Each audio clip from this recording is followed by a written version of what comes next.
And welcome back to the BigCheese AI Podcast. I'm the world's second best moderator, joined by Sean Hise, Jacob Wise, and Brandon Corbin, the usual suspects here at the BigCheese AI Podcast. Today, we're diving into the ethics of AI. Now, in our pre-podcast meeting that we have before every single podcast, that may or may not happen every single time, we started talking about what we're going to talk about, right? The ethics of AI.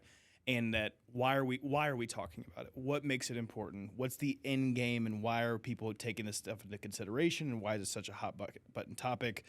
We'll cover like the big highlight news, the big news from what's happened in the last couple of weeks around ethics in AI. But in general, what is the end game? Why are we concerned about this? What's the point in talking about ethics in AI, Sean? I think it's pretty simple, which is there's an overall thought that people are trying to conclude on, which is AI good or is AI bad? and people have been, placed a lot of emphasis on, this concept as being this potential existential threat to humanity. The biggest billionaires in the world, like Elon Musk, Sam Altman, when they founded OpenAI, for example, which is really viewed as the leader and democratizing AI for everybody, they looked at it as, hey, this could possibly be a really big change in how the world works, and so we're going to view this with we're going to implement this with ethics and morality in mind. Which you go back and you say, wow, is this technology so important that really they're questioning should it exist or not? Right. So, yeah. And these are the richest people in the world, like sitting back and saying, okay, there is an opportunity to make a ton of money. Obviously, these are money people. Elon Musk wants to make money. Sam Altman wanted to make money, right? These people are money people, and they make it a non-profit. Yeah, they made it a non-profit because they are either really, really good at marketing and really, really smart, or they understood the risks. And I think that we'll get into that more, but I think it's just a question that you have to address and you have to answer. And I think you maybe you look back at history or in your own experience and you think, how should I approach thinking about this? Right. Yeah. So my stance being again, so as with Gen Xers, right, it was always no one cares about your feelings. No one cares about you even. Your parents don't even care about you, right? That's why you're a latchkey kid, and you just grow up knowing that no one's going to be out there to protect you. And so then anytime that there's something that comes out from a company or a product that's like, we're going to implement these things to protect you, is always a huge red flag for me, right? And I assume it's probably for a lot of people around my age range, which is, the 45-year-olds. And so when you threw out the idea of let's do ethics in AI, my guttural reaction is it's all bullshit. I'm like, there's no need for it. You don't need to have technology that's like self-aware of its ethics or trying to, overcorrect itself to make sure it doesn't offend anybody. And so then during my lunch that I have before the podcast, I go to this place called Arnie's and I have this gluten-free pizza and maybe a drink or two. But then I go through all the things. And so this time I went to ChatGPT and I'm like, what other technologies were launched that required us to have ethics as like a conversation point? Thinking that there was none, right? Like I'm like, AI is the first one where we've had to worry about ethics.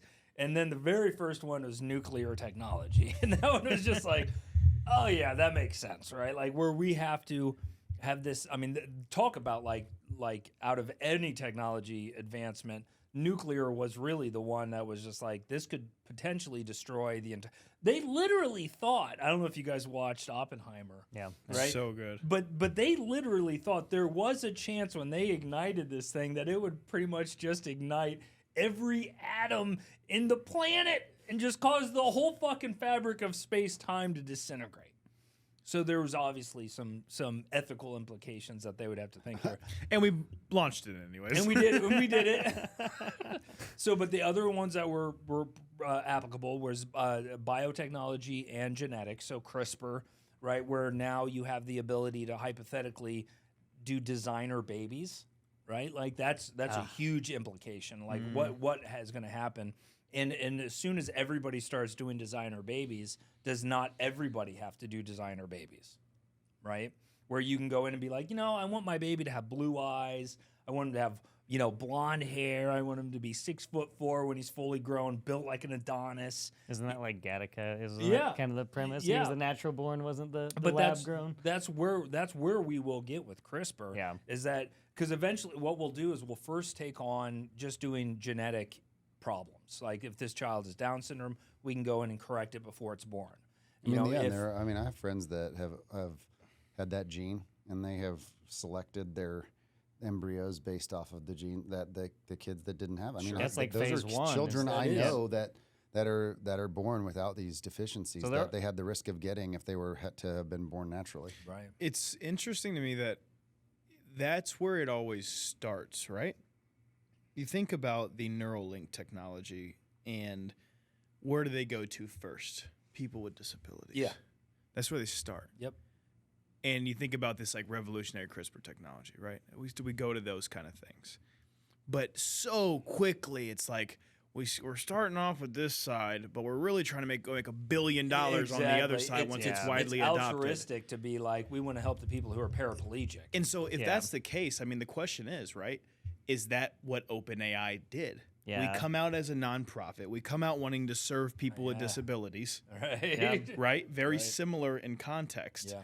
And we very quickly, as soon as we've kind of gotten past that point, then we flip it on its head and go make the money. Jacob? I read that article that Sean sent, and it was kind of their response to Elon. I think we'll get more into that here in a little bit. But essentially, they were like, they stated a few good things that they were doing, helping people in third world countries or less privileged people. And they were like, okay, to advance this technology, we need money. And we can't get enough from donors for this nonprofit because why would you? You just out of the goodness of your heart. So capitalism comes in to save them. Like, well, we'll create a for-profit company that is going to help us do all the good work. That's where I have full stop. So what is the reasoning that they thought that they're so important that they needed to be the company that raised the capital? Well, that's the scary, right? It's like they feel like they're the only ones responsible enough. In the whole world, you know what I mean? Like, and they're the sole proprietors of that technology. Knew that they were going to that this had the potential to make a bunch of money. Yeah. And they didn't want to be the ones that didn't make the money. Yeah. So their mission was never, their mission at that point quickly became non-altruistic when they saw the dollar signs. Because otherwise they would have approached Microsoft or Google and said, hey, you need to acquire our company because you have the capital. And that's basically essentially what they did. 10 billion or whatever. Right. They just Microsoft. they could have stayed. Honestly, they could have stayed a nonprofit. But Nothing would have changed. The only capital that's going to get invested is capital it's going to be for profit. It's not NASA. We're not going to the fucking moon. That's the only altruistic thing that we've ever done, right? We got to prove to people that we can go to the moon. Well, have you ever seen the moon speech, JFK? There was no economic reason to go to the moon whatsoever. Yeah. It was to inspire people. Well, and that's right? a good point. Is like, can capitalism ever fund altruistic ideas? And I would think you can probably say no, because it always goes to, okay, well, how are we going to turn this into a profit center, right? Like, the government may not be perfect, but at least they can throw money at something like NASA. So it's like there's really no gain. Like, we're not going to, you know what I mean? Like, our lives didn't get better directly because we landed on the moon. Now we had all these technologies that derived from that. And we as a, Velcro, yeah, example. Exactly. but that's how you have to fund those. Anyway, that's not this At podcast. the end of the day, there can be no consortium that isn't really it would have to come from like a government or something. That's what the purpose of government is to regulate, right? Yeah. It was never going to come from a bunch of former Silicon Valley billionaires. They were never gonna. That was never gonna happen. They like to toot that horn and look like they're playing the part of like the saviors of the world, but at the end of the day, like, they're trying to make money. And like like, I don't fault them for that, but it's like, yeah, you're doing it under the guise of, oh, we're here to save it. And there are going to be good things and already good things that have derived from it, but it's like, was that their goal, really? I mean, I would agree with that completely. Like, we're all okay if you want to go make money, but stop with the, well, we're doing it for the right reasons. Right. It's like you do it for the right reasons until you have the ability to do it for the reasons you wanted the reasons for. And we talked about it in the Real Housewives podcast, but let's go back to that and review what happened, right? Their main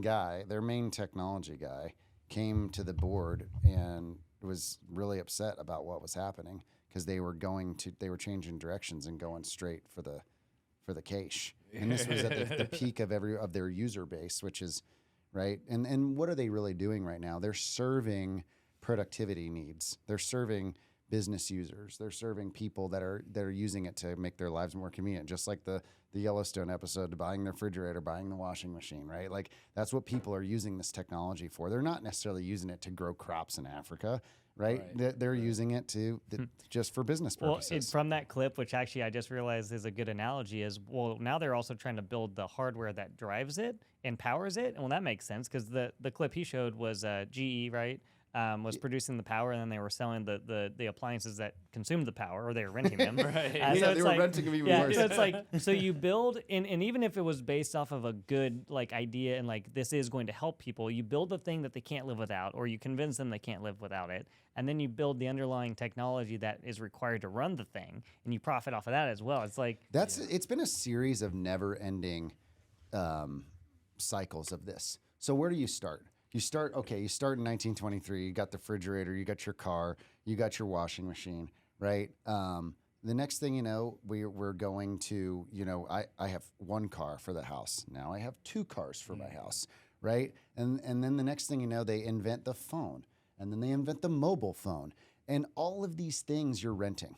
Yeah. All of them. Oh, I have cable. Now I have streaming services, right? And wait. Oh, let's get super greedy. I don't want to pay Comcast. I'm going to make everybody pay for each of my pieces of content separately.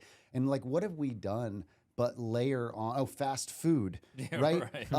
Like just the food supply in general, just being basically like convenient candified. Like, there's a lot of stuff that's happened that unfortunately is just profiting off of people's tendency to buy things that make their lives easier and more convenient. Right. Yes. And so we've layered on.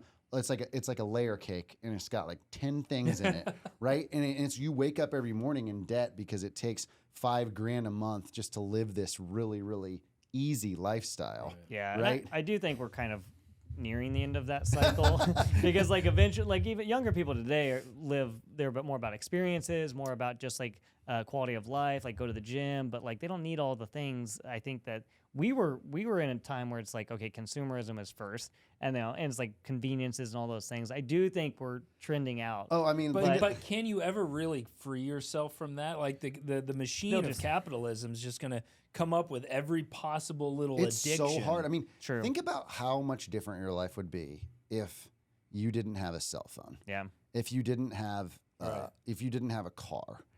First of all, you can't live without a car. Like they built the system. The suburb was created to trap us out there in a food desert. Right. Like you don't get off.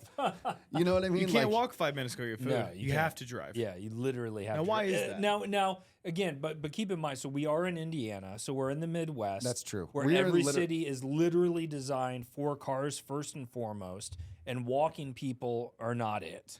Now, I'm sorry, but sorry to interrupt you. No, but like, please. here's the kicker: is I think that Jacob was a little bit onto something here, because believe it or not, what's the number one city in Indianapolis, and that everyone would agree that it's the best city. The best city in Indianapolis, and the best city in Indiana, or the best little suburb in Indianapolis, part of Indianapolis, Carmel, Indiana. Oh yeah, right. And Carmel, Indiana is regarded as not just one of the top places in Indiana, one of the top places in the country, because it was fundamentally designed a lot like Europe is, where it have walkable communities. and no black people. yeah. Right. Just like that. And that leads us to the next subject. So what's going on? So there's this whole thing going on with like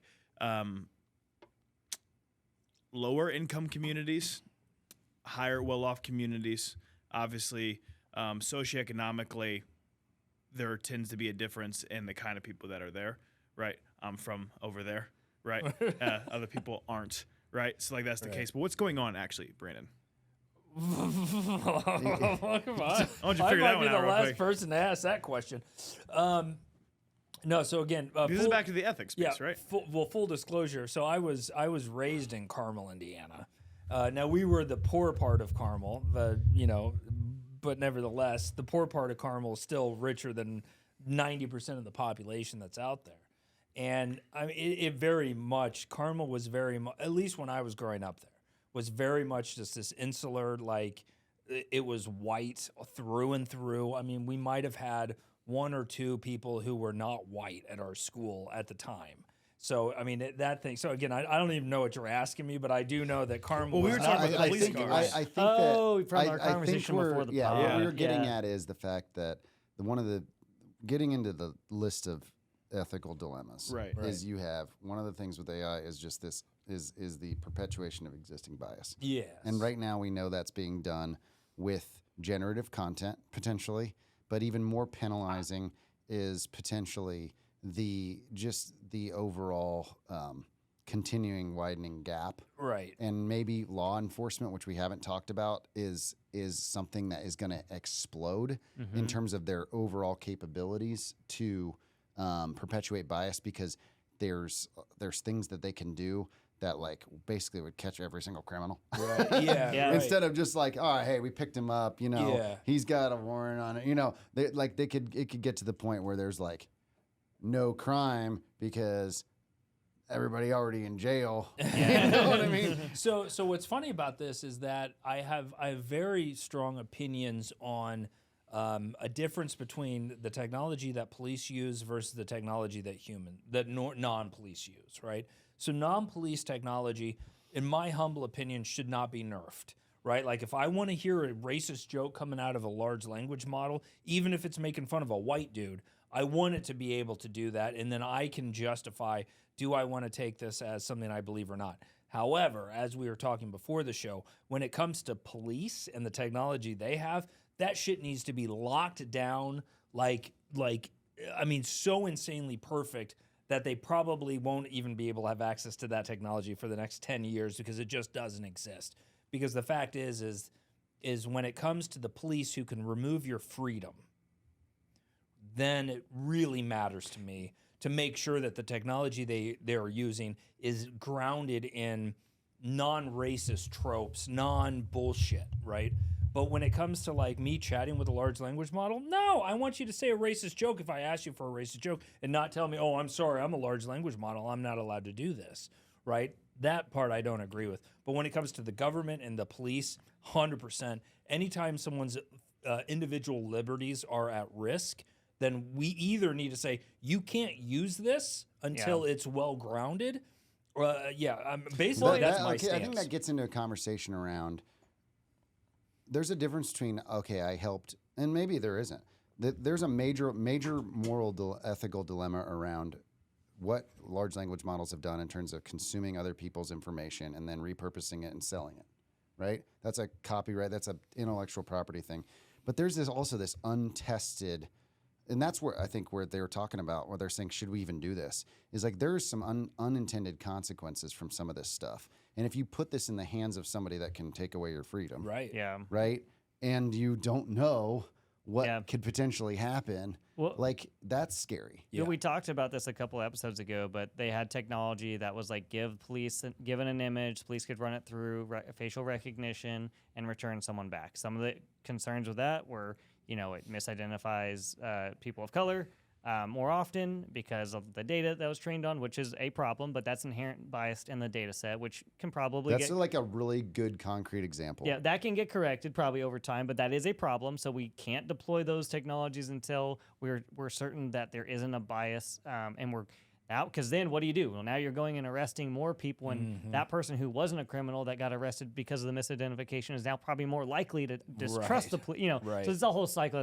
But that's the other part of that was scary. Was it was a private company that was altering the results based off of what they thought was right. So it was like a New York Times reporter was like asking questions, so they like took her out of the database. So the police like couldn't find her anymore. I'm like, okay, so we definitely need to know if that kind of shit's happening, right? Like as a private citizen, like the police probably don't have any clue that this is what the reality of these situations are, but yeah, that's where I have some major concerns. I also think that there's like a concept of like literally walking on eggshells in the future as a human being. Yeah, I think so. Yeah. You know what I mean? Well, it's like the precog that we talk about Minority Report all the time. Like, okay, so this is where that stuff starts to creep into that, where it's like we're gonna predict, use machine learning. Like, think about if you're walking down the street and you cuss. Yeah, yeah. Or if you make a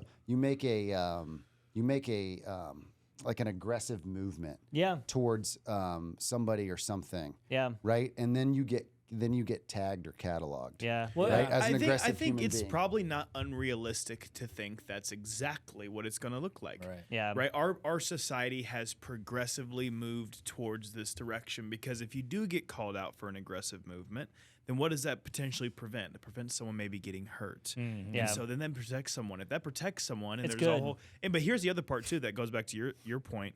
Okay, great. Right? We want the police.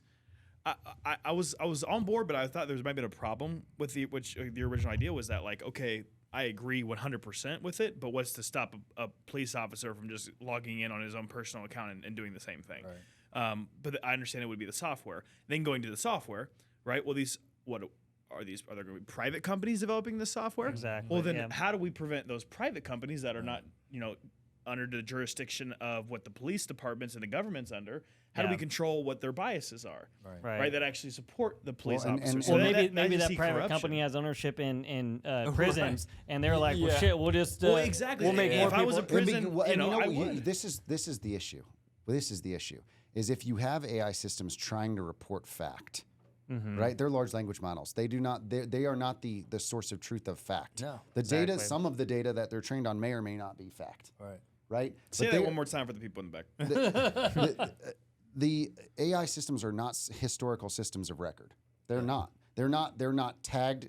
Most of the times they're not tagged with the appropriate sourcing that a scholarly document would get created and published with. And not every single thing that gets created is a scholarly document. But if you're basically in the future, what's going to happen is you're going to have people using AI interfaces as system of record Yeah. interfaces, and that is basically putting an abstraction layer in between you and in fact that could basically be manipulated by anyone. Yeah, it is a black box, and even the people who build them don't understand input and output. They don't understand how they get to that. Like they can't. They don't know that. It just is making a decision based off of the data. They don't know how to. So real quick to that point, a quick story of and this might all be bullshit, so take it with a grain of salt.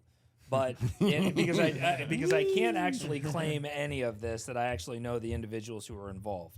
But the objective was to make an AI that could generate a new type of encryption scheme, right? And so the researchers gave the AI, okay, so we have 3 AIs. We have A, B, and C.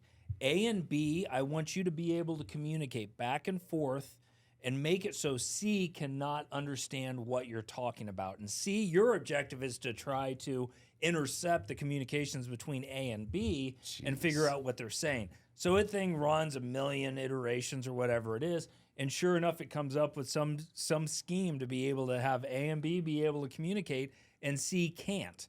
And the researchers were like, and we have no idea how it works. It just works. That's kind of that's the point where we're eventually going to get to. Yeah, I think. they didn't divulge the secret. No, 'cause- it is like, well, there's an encryption thing that's happening here. We don't actually understand how it's happening, but we do know that A and B can encrypt and communicate securely, and C cannot intercept it, but we don't even understand the communication mechanisms that they're using to do this. And this is the Wild West that we're in now. this is the That's the ethical thing. that's the ethical thing. And this is like similar to me. It's somewhat. I don't want to minimize there's multiple ethical dilemmas, and I don't want to minimize any of them. But I think if you're talking about, does Sam Altman care about ethical bias for when it comes to genders and other stereotypes? Do you think that's one of the reasons why he made it an open source nonprofit? No. They did it for more of the big risk. And I'm not saying that's not a big risk. It's a huge risk. It's terrible. It could have terrible consequences. But you know what's terrible? The world ending. Yeah. Right? Like stuff that is like beyond scary. And I think that is where you don't want to get too caught up in just one little thing. You need to look at all the aspects. So, I mean, for me, it's like, what is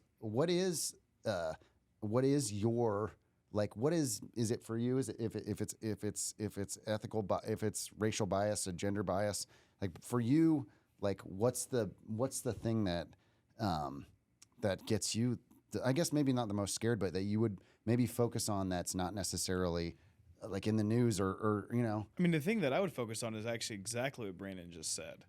So when we kicked off the podcast, we talked about like the end game of what if these ethics aren't managed or talked about, what's the end game? And based off everything I just heard, especially like with your thing at the end, there's in late stage, like you're walking down the street. Well, late stage, they're walking down the street. This is late stage. And you go to jail. Yeah. For whatever reason. And no one can tell you exactly why you went to jail. Yeah. But they know you absolutely should. Yeah. Based off this model that no one understands. That is the precon. Yeah. Well, yeah, And literally that is is the precon. terrifying. And I to think me. like that maybe that's never the reality, but like we have all these systems that could have their biases or have their opinions and swing. And we're talking about financial decisions, right? Like, can I get a loan or not? Well, it used to be you go to the bank, your local bank, and they would be like, well, Jacob, you don't have a house, you don't have any money in your bank. I'm not going to give you $100,000, right? But at least it was based off of this guy's like our relationship, and I knew why I wasn't going to get that money, right? Capital One right now, I can go and request a bigger line of credit, right, on my credit card, and they're just going to ask me a few questions, right? They're going to be like, how much you make, what's your profession, whatever points they need. Their algorithm's going to come back instantly and tell me can I have money or not, right? Which is good. That's cool. I like that. I didn't have to go through a bunch of bullshit, didn't have to call anybody, didn't take me that much time. But like, as you could see that working conversely, like, what if you don't get it? What if they're like, actually, you're at risk. We're going to cancel your credit card. And you needed that to make ends meet this next month, whatever. That's not the end of the world for one person to happen to, but that happens to a lot of people. Then you create this like section of our society that is unsustainable. And it's only a matter of time before they grow up to the point where it's like, we're back to the French Revolution. Exactly. It's like, Fuck well, shit, Well, I don't dude, want to be a part of that you're world. so We got to right. take the power back. Take Hell the yes. power, fuck them. Because I think the AI doesn't take into consideration, and Sean and I have been talking about this since the Super Bowl, the incredible power of human innovation and hustle. That's the biggest loss right now, in my opinion, in AI with the AI revolution is the lack of focus on what humans are able to do on their own. Right. That's a good point. And we looked at that's the Super Bowl commercial was a great example because literally those were some of the coolest things that I've ever seen. Yeah. And they were commercials, which is funny, but they were created by humans and through writing and through imagination. And so I go back to what Jacob said earlier, which is there's probably at some point it's only been 1923 was 100 years ago, right? That show, that little clip from that show. If you haven't seen it, check That's out one old check out man the ago, refrigerator by the clip way. from 1923. One old man the Taylor Sheridan show on FX or whatever. But there's going to be some point where people just kind of put it all down, and just say, hey, we're going to create. We're not going Amish, right? But it's going to be something that's like, hey. Let's live without some of these conveniences and let's live a human lifestyle. And I think that that's a good way to balance some of these things out. And my biggest fear with all this is like the credit system that you're talking about, the place you go get a hamburger, right? The judicial system is all running on these super hyper efficient models that where like that's where you check in, that's how you pay, that's where the decision is made. And so like the ability to make a decision outside of that model doesn't exist. That's scary. That's Yeah. like the cashless society, right? Yeah. You know what I mean? You're just going to have people yelling into bots, be like, customer service. So I think we can. Please state your identification number. I think we're actually saying that the biggest realistic existential threat of AI is lack of freedom. Yes. Yeah. Is and under the literally- guise is like it was presented to us like, oh, it's gonna take away all this cognitive load and like it's gonna make our life so much easier. Right. But then you wake up and it's like, well, shit.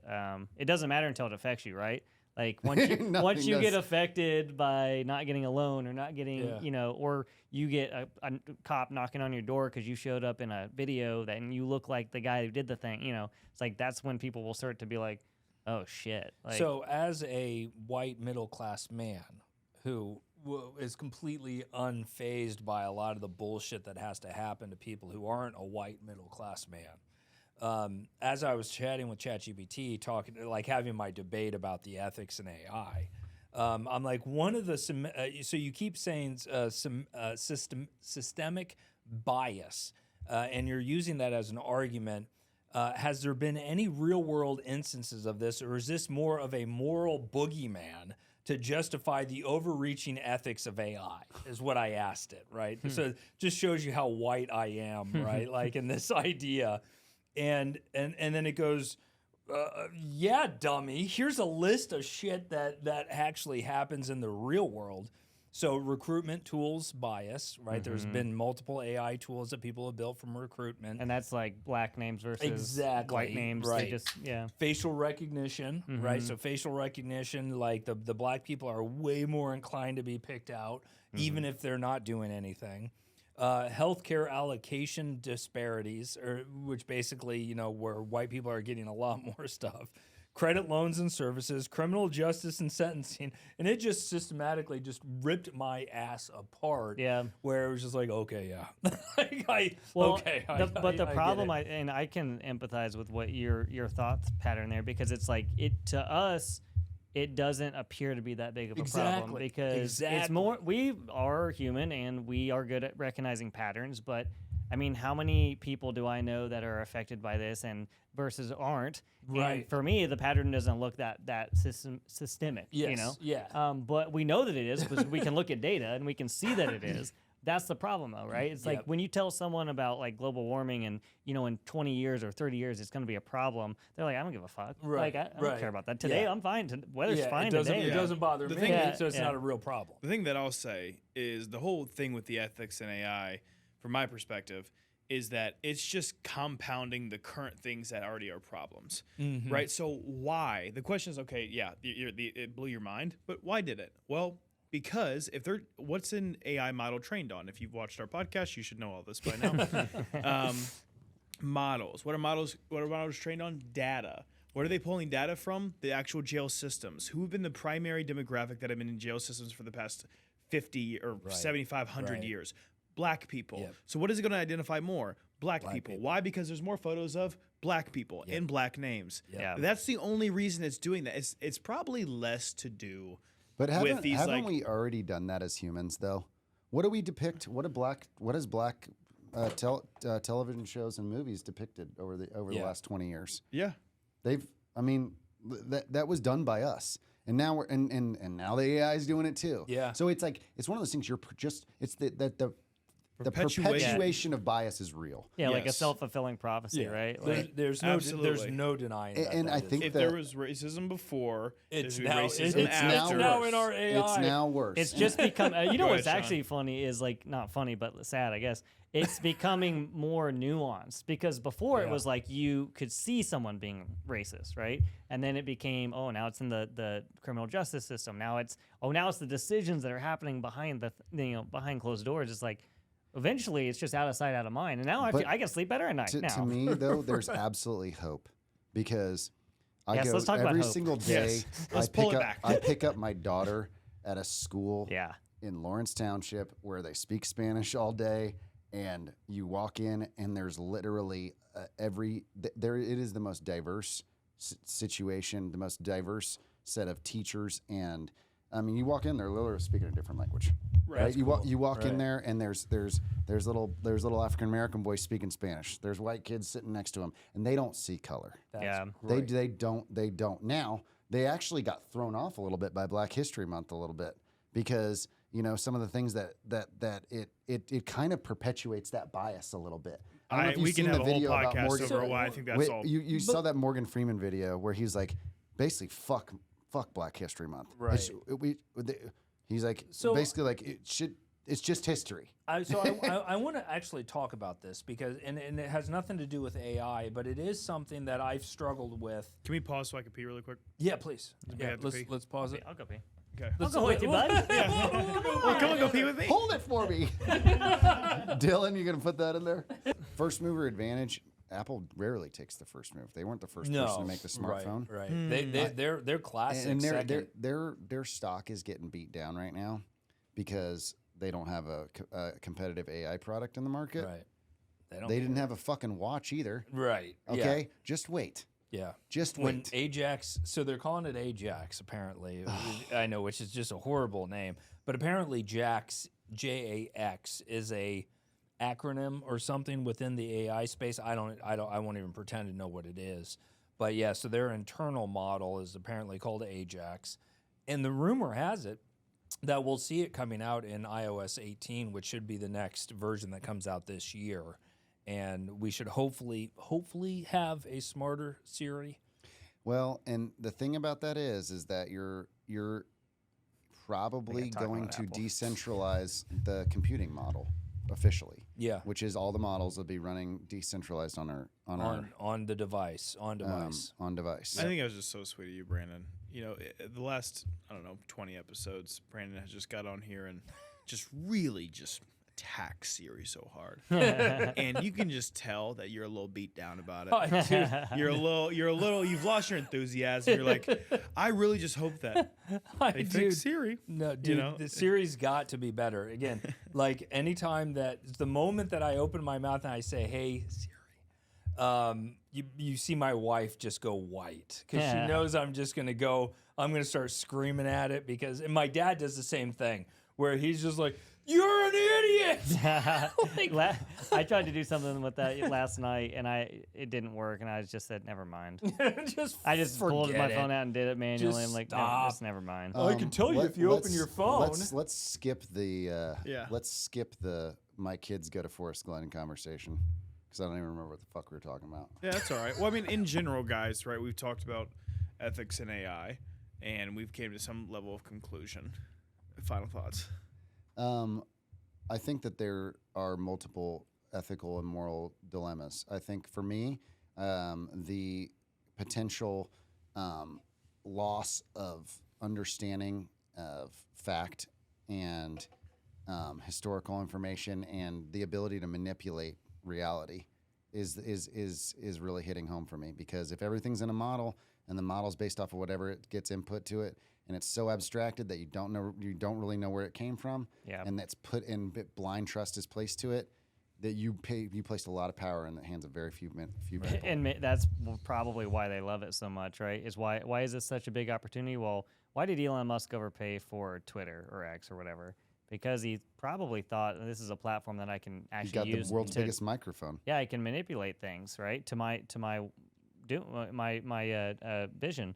I mean, shit, if you can do that, but now you're talking about something that nobody questions. It's like, oh, it's just truth. I got the thing. Right. It's a machine. It's perfect. It's not like you take the output from the poem it wrote to you, or the paper, or the opinion, and run it through a code compiler that's like, oh yeah, that's actually factual, right? Like it may work for some applications like writing code, and you can go test that code and make sure that code is what you thought it was going to be, right? But you're talking about, potentially making life and death decisions when it comes to the healthcare system or something in the judicial, or law enforcement that is really scary and has to be met with the utmost, risk management. And it's like Ellie Sattler in Jurassic Park. She's like, she's like, you need to shut this down. You know, he's like, the only ones on my side's the blood-sucking lawyer. Yeah.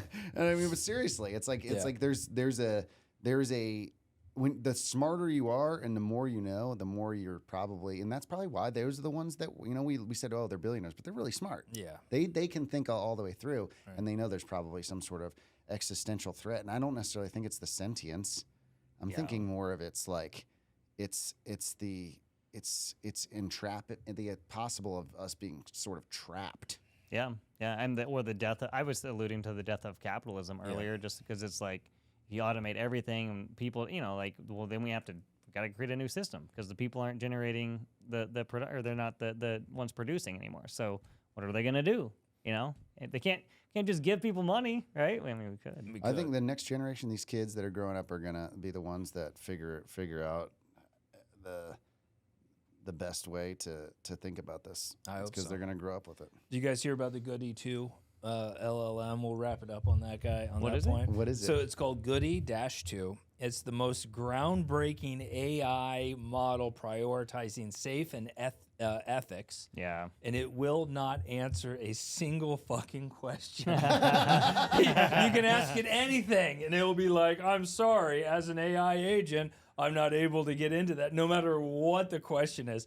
And it was built as a goof, but it's very funny because it is true. This is exactly what it does. It won't answer a single question that you ask it, no matter how safe or secure it is. Yeah, I actually agreed with your point earlier about I don't give a shit if a large language model gives me something that's offensive back. Right, Like if I ask it to tell me a dirty joke and it tells me a dirty joke, I think I'm an adult. I think we should be able to discern those things. We don't have the proper regulations. We don't have the proper processes for someone to go say, oh, well, I'm going to police this on my own. Right. And it's a futile effort because, okay, well, now who's policing the police? And like, well, who gets to decide what everyone's always going to have these motivations. But like the reality though is like, as long as we understand, I think it'd be safer because we would understand that they are flawed and they are these imperfect things. If we try to bolster this image that they're infallible and perfect, it's like, no, just talk about it like it is. These things we don't know what's happening. In 30 years, are we going to look back and say Google.com was the greatest thing that ever existed on the internet? Because it pointed to sources. Yeah. Yes. You didn't give you the Well, answer. no, you absolutely will have large language models that when you're interacting with it will give you. Gemini does a decent job where it's trying to give you the sources. There's almost like a lack of incentive in the future to create web content.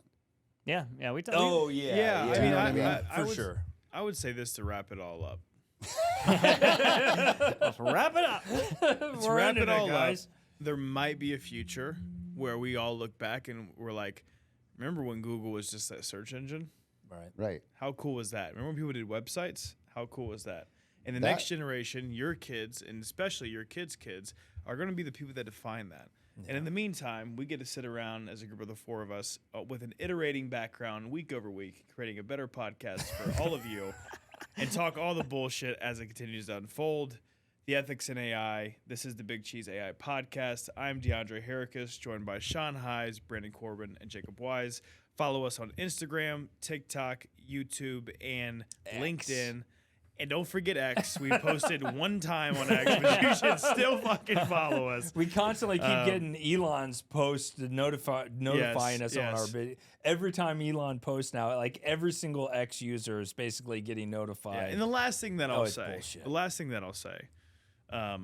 is I know that Elon says Tesla doesn't market, but the most brilliant marketing idea was to just buy the entire social media platform. And then your stock skyrocketed. Right. So he is the genius after all. Yeah. Thanks, guys.